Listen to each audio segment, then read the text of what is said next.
Okay, I think we are live. Hi everyone. For those new here, my name is Nikki. I'm an author and editor, and I post videos here on YouTube about writing, editing, reading, and all the other things I love. And we are at the end of the month pretty much tomorrow. So it's time to do my wrap ups of the things I've been watching, reading, and the like. And we're starting off with this vlog for the TV and film that I've seen during August. So let me just hide that banner away. Then we can get started. Okay. So I've watched a few things during August. First of all, I was put onto Viki by a friend of mine from my Korean class, and I've looked at it briefly, but to be honest, I've got so many subscriptions for things and bits that I'm paying for at the moment that I didn't want to pay for Viki 2, at least at present. So um, I just had a quick look, and I noticed one or two things were available to watch for free without the monthly fee. So one of the things that jumped out at me that I decided to watch was a little 4-part series called A Man Who Defies the World of BL. This is a Japanese series, and it was super cute. So the premise of this show is there's a guy who realizes that he's living in a kind of manga fantasy world, and also that it happens to be a BL, a boys' love story, and he is determined to avoid um, being sucked into the world of boys' love. And every time a potential romantic scenario appears, sorry, that's my phone. Every time a potential romantic scenario appears, he tries to foil it to save himself. So it's really good fun. Look, it's taking a little bit of a poke at some of the boys' love tropes, but in a sort of fun, teasy kind of way. And I won't say too much more because I don't want to spoil it. It is only really short. It's about 4 episodes of about 20 to 30 minutes each. So if you fancy that, do take a look at it on Viki because it was certainly amusing, and there's a potential for a second series. So we'll have to see if any more is made. Moving on to SBS On Demand. I watched 3 films on SBS On Demand this month. First of those I'll mention is Japanese, since I'm still on Japanese from the last one. It's called Tony Takitani, if I can say it. And this is a drama, a sort of fairly slow, thoughtful drama about a man who is a bit of a loner. Eventually, he meets someone who he falls in love with, a younger woman who has a bit of a clothes shopping obsession.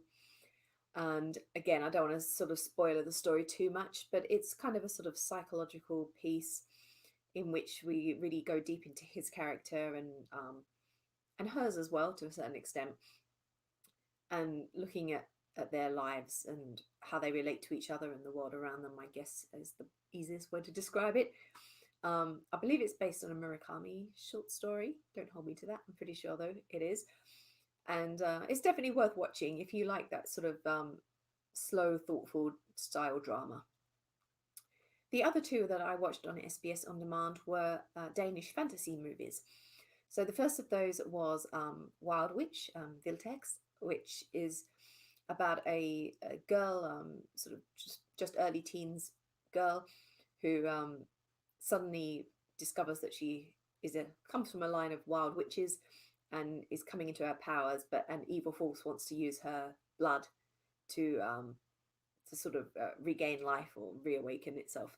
So she has to both come to terms with the fact that she's not just a normal girl, while also dealing with this threat. So it's a typical, fantasy story of that ilk.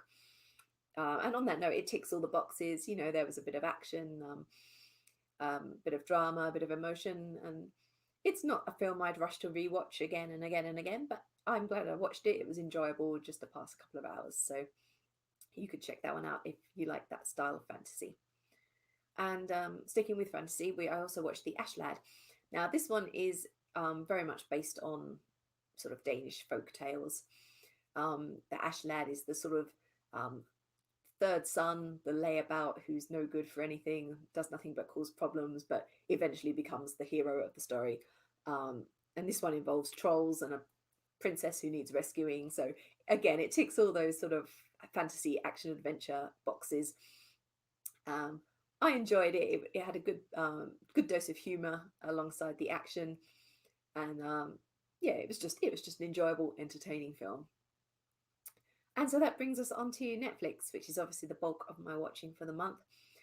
So let's go back to Japanese first. I watched two Japanese pieces. The first of those was Darwin's Game, which is an anime first season.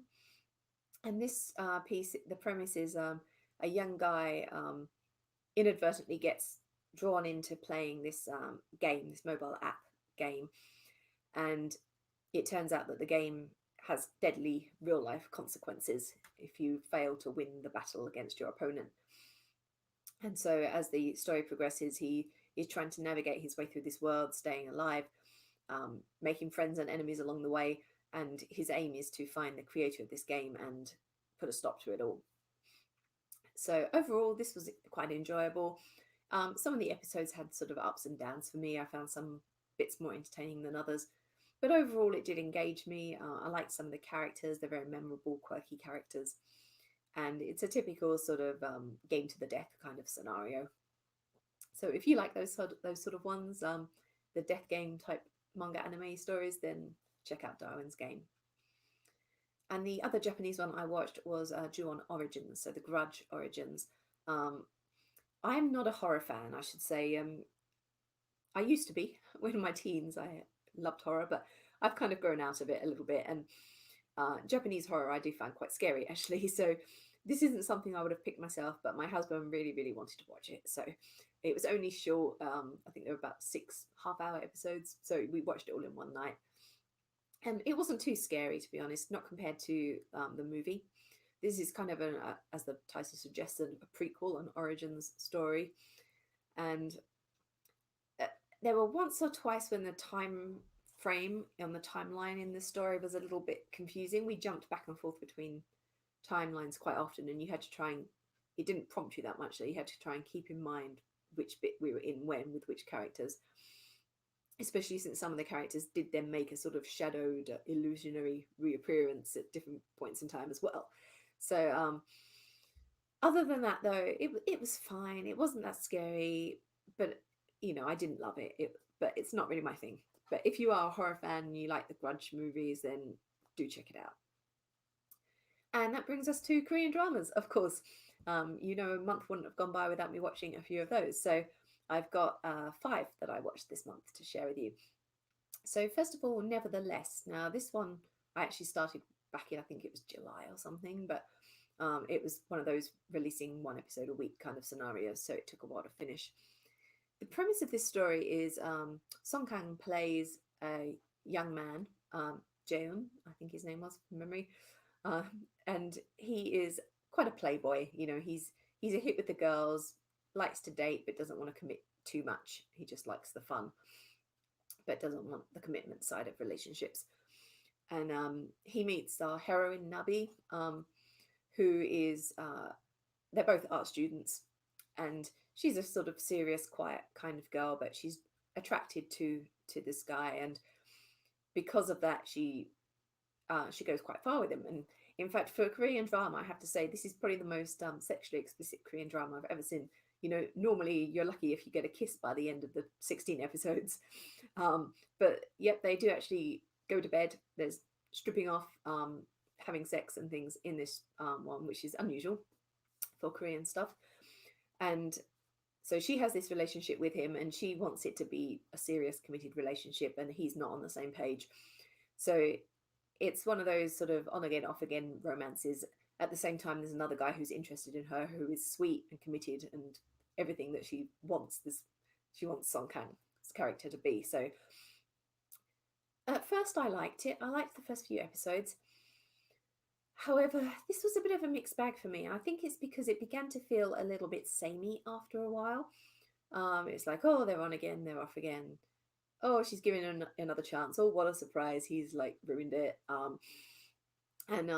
In fact, I might actually do a spoiler or two here. So if you don't want to hear spoilers for the series, mute me for a second and I'll give you a thumbs up when you can unmute. Okay, so look, I found Song Kang's character annoying, to be honest. At first I liked him. He's the not a bad boy, but a bit of a player. And but he was still like attractive and sexy, and so you were interested in him. But as it went on, he just became a real jerk. And it's like instead of growing as he got knocked back and these things happened with Nubby, he just kept getting worse and worse and just not taking anything on board at all. To the point where I really started to dislike him. And I didn't want her to end up with him. I wanted her to end up with the other sweet, nice guy. So that kind of started to spoil it a bit for me when I started to feel that way, because I couldn't get behind their relationship, wanting them to work things out together, because I just hated him so much by that point. Um, but you know, it's different for a Korean drama. We have a lesbian couple in there as well, and it's, I'd say, risque for Korean stuff. Not risque for some of what we're used to from like Western media, but certainly a bit more sexually explicit and a bit more open about LGBT and things like that than some of the other Korean dramas I've watched. So if that appeals to you, give it a try. Okay, we're back. No more spoilers. And I want to actually now move on to the next one, which was Crash Landing on You. So this one was really great fun. It's a story about this young woman. She's a CEO of a company, and she one day goes paragliding to advertise some of her new range of attire, sports attire, when a freak sort of hurricane, typhoon kind of thing comes. I don't mean a typhoon, do I? Tornado. Typhoon's water. A freak sort of tornado hurricane thing comes, and she is swept away. And when she wakes up, she's actually across the border in North Korea. So she doesn't realize this at first until along comes a Korean soldier who is our hero, and he wants to hand her in and turn her over to the authorities. But after hearing her story, he is worried that she won't be believed and that she'll be marked down as a spy of some sort, and he wants to help her. So he, in the end, secretes her away, and the thrust of the first half of the story is him trying to get her back into the South. So it's one of those sort of Romeo and Juliet type romances, North and South meeting kind of thing, and there's plenty of humor in this. It's really funny. It's fun when she's trying to get used to life in North Korea, but later on the story shifts and we go back to South Korea and we see the North Koreans trying to adapt to being in South Korea. And that I actually found that even funnier. I thought that second half of the story worked so well, of them being sort of really out of their element, not knowing how to cope with all these sort of capitalist things they keep seeing. So this was really lovely. It's a sweet romance. It's really funny. A little bit of action and drama along the way as well. The next one we watched was one I watched with my husband. This was his pick. It was on my list as well, but he's the one who particularly said, let's watch it this month. And that was Sisyphus. So this is a time travel story. There's been a bombing, and Korea is essentially destroyed, nuclear bomb. And there was a time travel machine invented just before this happened. So in the future, some of the people that survived are coming back into current time. And one of the ones who comes back, our main girl, is attempting to save the life of the guy who invents the time machine and stop him from inventing it, so that she believes then the war will not take place. So it's a little bit of a convoluted story. And I didn't dislike it. It had some great moments. There was some really good action. I liked the characters. The only thing I would say is it has the problem that so many time travel stories do, of the fact it sets up these rules early on, but then later on, when that doesn't suit the story, sometimes things happen and you think, well, hang on a minute, if that's allowed, then what about this, this, and this? Or if they do that, wouldn't this, this, and this happen? I don't think I've ever found a time travel story, or nothing that I've read or watched so far in my life anyway, that doesn't have one or two of those moments when they just can't make it work, if you like, within the parameters they've set. And that does happen in this one, definitely. There were a few times when my husband and I were just like, wait, what? But we thought that couldn't happen, or what if that happens, wouldn't this happen? But apparently it's fine. And there's a few things like that it's just the nature of time travel stories, I think. If anyone has ever found a perfect time travel story that doesn't have any like plot holes or loopholes in what's going on, then do let me know in the comments.